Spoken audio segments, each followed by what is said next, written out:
आज के business blog में हम चल देनी है दुकान पर। आप मौसम देखी सुबह में कितना फ्रेश रहा, आहिर हाथ में कुछ पुर्जिया जौन की हिसाब किताब करे के और फाइनली पहुंच गई है दुकान पर। देखी चाबी हाथे में बाटे और दुकान अभी ना खुल रहा। कैसे कि आज हम ही गई है दुकान खोले, काफ़ी सुबह के टाइम में। तब तक एगो भैया आई नहीं है दुकान खोलने के बाद।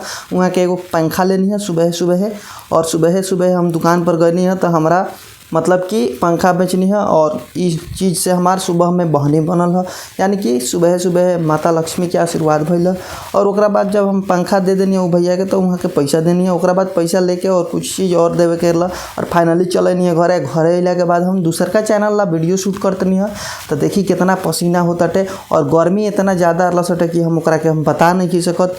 और इतना ज़्यादा गर्मी रहला, ओकरा बाद भी पंखा बंद करके वीडियो शूट करे के लगा। कैसे कि वो चैनल खातिर जौन भी वीडियो शूट करेनी वो में वॉइस बाहर के ना आवे के चाहिए। फाइनली चलनी है नौका दुकान पर। यहाँ कुछ सामान के हिसाब ना भइल सन, जौन की बाकी रहा ओकरा के कहनी है। ओकरा बाद फिर कुछ सामान आइल जौन की बाहर ही रखल।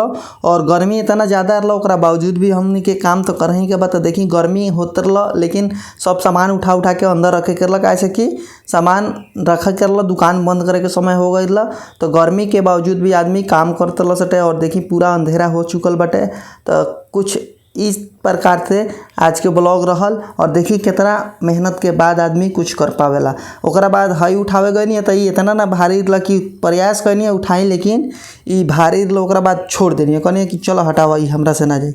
फिर ओकरा बाद का करनी सन, हम और हमार भाई मिलके एकरा के उठैनी सन और रखनी सन। चली बाय, फॉलो कर ली वीडियो देखी।